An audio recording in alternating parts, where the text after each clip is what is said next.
Welcome to Quantum RX, the podcast that teaches you how to move beyond stuck emotions and trauma for mind, body, and spirit healing. I'm your host, Dr. Stephanie Davis.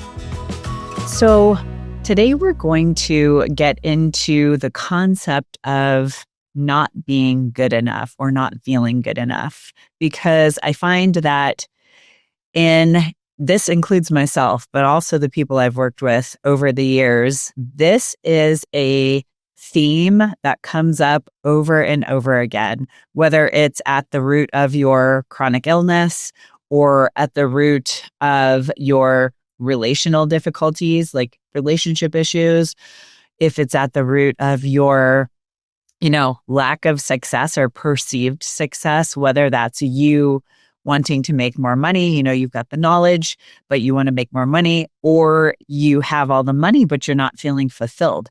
Deep down, probably the most common thread that I see is the feeling of not being good enough or not being enough. And so this is something that I have myself dealt with more in the past 3 years, because it wasn't something that I was conscious of or cognizant of until I was doing some, inner work with a friend, and she spot on asked me, she's like, what's the first thing that comes to your mind? Because I was feeling a lot of emotion, and I was feeling almost out of body, my body, I was trying to leave my body or something like that. And she said, and she asked me that question, and I said, I'm not good enough. And it was shocking. The look on my face was probably oh my God, I can't believe that just came out of my mouth, because I had never felt that way or thought that I felt that way. But my subconscious was holding on to that over the years. I mean, at that point, it had been many decades, because it is a mechanism of survival. And we're going to get into that.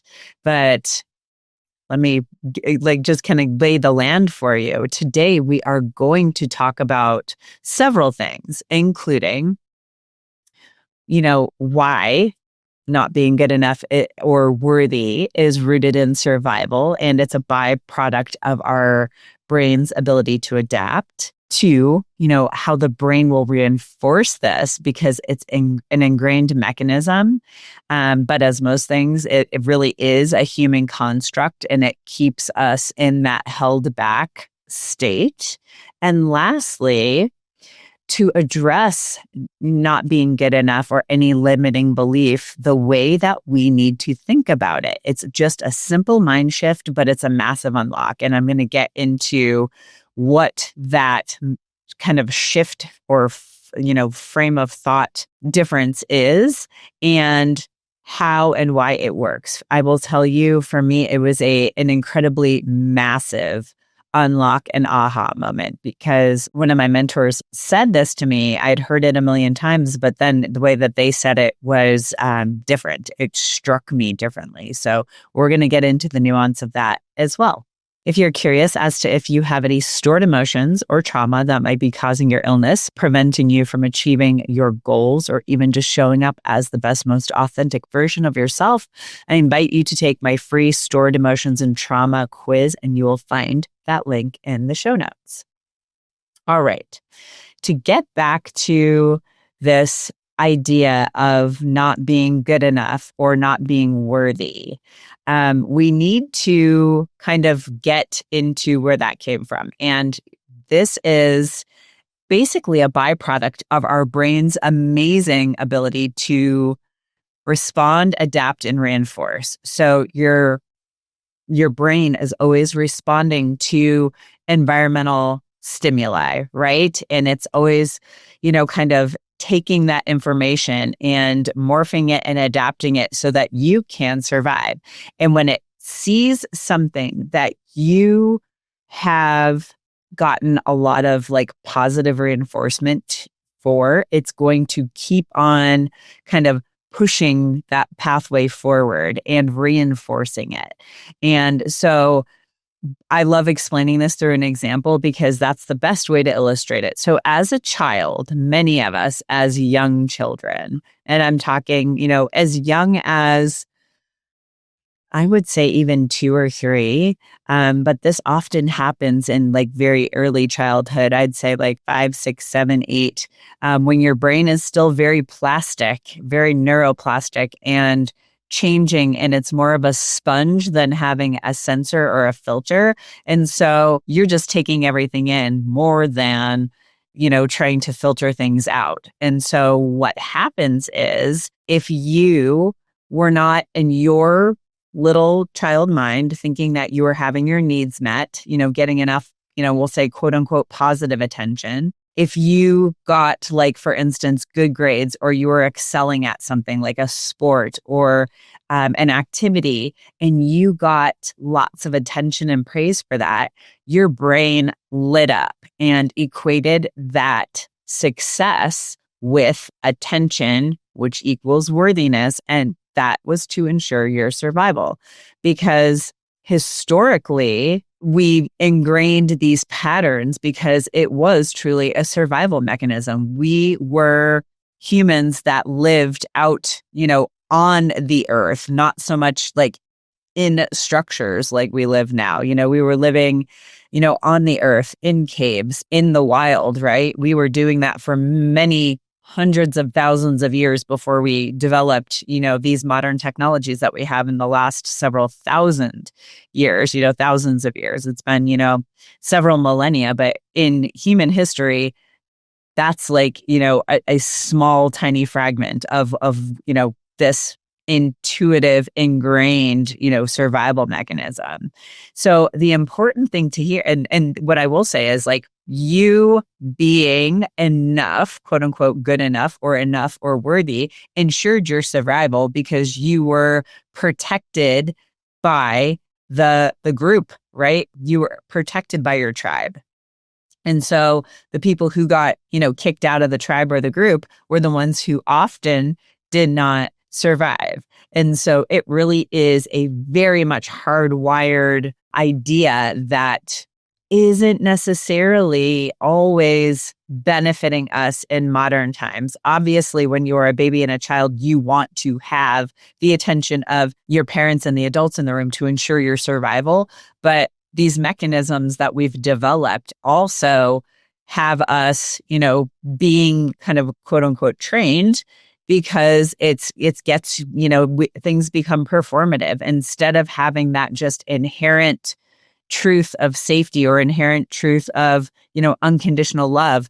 We feel like we need to perform to earn that and therefore survive. So that's where a lot of the, these issues are. But this is the crazy thing. And my coach, like, he phrased it this way. He's like, it is a human construct. It's a man-made construct, and the idea, like I'm getting at right now, is in modern times, it holds us back. And so it's fascinating because I hadn't thought about it in those terms. I've thought about other aspects and limiting beliefs like this, but I never thought that, like, that feeling of not being good enough or not worthy enough kind of translated to this realm. And when you think about it, it's kind of a weird concept. Think about it. When we feel this way, like, you feel it profoundly typically, right? But it is on its surface, it is strange, right? It is like, ask yourself this. This is what got me thinking, because he's like, are you good enough? Am I good enough? Is your child good enough? Is your dog good enough? When you think about it that way, most people are saying, of course they are. Of course they are. So why aren't you good enough for yourself? So that when he started framing it that way, I'm like, this really is a silly thing. Like, honestly, you quickly realize that it is truly like an almost silly concept to essentially, it's holding us back from what we really want. It's holding us back from feeling how we want to feel. And it's holding us back from being the person we know we can be, the person we want to be, right? And so I was like, I sat there with this, and I'm still kind of unpacking it, as you can tell, because it was such a shift. And like I said, this is something I have been working through, and I feel like I'm at the end of the struggle portion of it right now. Like, it was something like I have worked on on and off for the past like 2 to 3 years. And it's gotten easier and easier. But, hearing that my coach say this, it was like an unlock. I was like, wow. I was like, that for me, it was pretty profound because he's like, it's false. It's a falsehood. And that brings me to the next point, which is, to address not being good enough or worthy enough or truly any limiting belief, you need to see it as untrue. And I was like, oh my gosh, that is like so incredibly simple, but so true and so profound. Like it was one of those big, like blow my mind aha moments that I've had. I haven't had many of those recently, but that one was because I was just like, it's so damn simple. It's ridiculous. So yeah, I was just like, yeah, it's a lie. It is untrue. That it's a lie that we're telling ourselves, right? It's an untruth. It's not intelligent, right? To be telling ourselves that we're not good enough or we don't deserve things or we're not worthy of things. So I was like, okay, so that is the gist of it. That is the secret sauce and the magic here. It is telling yourself that that is not true. And the way that we do this is that repetition. But what I would tell you to do first is to sit with it and allow yourself to fully believe that it is not true. That is when all of the kind of the magic takes place in your brain. And so you have to believe it first. And then when, you have to remind yourself when it creeps back in, because it will creep back in because we are human and that's how humans work. But you just remind yourself, this is false. This is a lie. This is not true. And it's essentially rewiring those neural pathways. Again, you've heard me talk about rewiring from danger to safety. This is the same exact thing, just different language, but doing the same exact thing, right? We are rewiring, from a, we'll say a bad message to, and when I say that, I'm talking like an error message, if you're thinking about it in, computing terms, to a positive message that relays something that you could do on your computer or like a good message, right? So think about it that way because it will creep back in. You just need to keep on telling yourself that it's not true and rewire that pathway in your brain. And in the neuroscience realm, we would call this synaptic pruning or neurosculpting, right? You've heard me talk lots about neuroplasticity. This is neuroplasticity in action. But also I would say there's like an amazing benefit to doing this. So two things, because these are the questions I get when I'm working with people and I use this type of work quite a bit with the entrepreneurs and practitioners and, people I work with that are really trying to change their lives in a different way, not so much like on the healing or recovering from an illness aspect. But we do get into this with them too. It's just framed a little bit differently. So let me address two of the questions I get. Does this mean you'll never feel this way again? No, we are human and we are inherently wired to kind of scan and perceive what's negative, right? And we all have these, beliefs and feelings that, come into our lives and how we feel. And sometimes they are negative or limiting. So what I will say, just remind yourself that this, is not true. So that, and on the other side of that is when you work yourself through that, there's often epiphanies or ahas or amazing things that happen on the other side. So just like we're not expected to be positive and feel great all of the time in our lives, this is a similar thing. This is always going to be something that you work on, but it gets easier and easier and happens less as you continue to grow and evolve and do this type of work.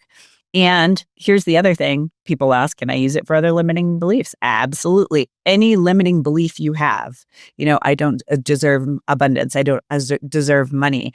I don't deserve love. I'm ashamed of, my body's not good enough. All of those things. My body is beautiful enough. My body isn't healthy enough. All of these things. You can use it for all of those limiting beliefs. And it really is a simple framework, but you need to catch yourself in what your limiting beliefs are, recognize them, feel what they are, and realize that it is not true. So just realize it's not true. Tell yourself that it's a lie and understand, get that feeling inside your body that it's a lie. And that's when the change starts to happen. The other piece of this is that you can also, just you could do this on the daily basis. You can bring this stuff into your life. I try to do things like this weekly. Does it happen every day for me? Not usually, but I try to do this stuff weekly because I just find that it keeps my brain going in the right direction. I don't fall into old patterns because that can happen. Sometimes you get derailed and you can fall into old patterns even when great things have been happening. And that kind of brings up something else. There might be another limiting belief that was really superseding what you thought it was. So that's a chance to dive in and have some awareness and some introspection and reflection to see what that might be, because we are very complex, layered beings, right? So yes, you can use it for other limiting beliefs, and it, doesn't mean that you're never going to feel this way, but now you have a very quick and powerful tool to address it. And again, as always, sending you so much love. Until next time. If you made it this far, I truly appreciate you. Remember, knowledge is just the beginning. Taking action is what truly sparks change. If you're overwhelmed and don't have enough energy to make it through the day, I invite you to book a free 20-minute coaching call with me. It's a no-obligation chat where we can discuss your health goals and how I might be able to help you achieve them. Visit the link in the episode description to book that call. Until next time, keep striving for wellness, and remember, you have the power to not just survive, but thrive in motherhood.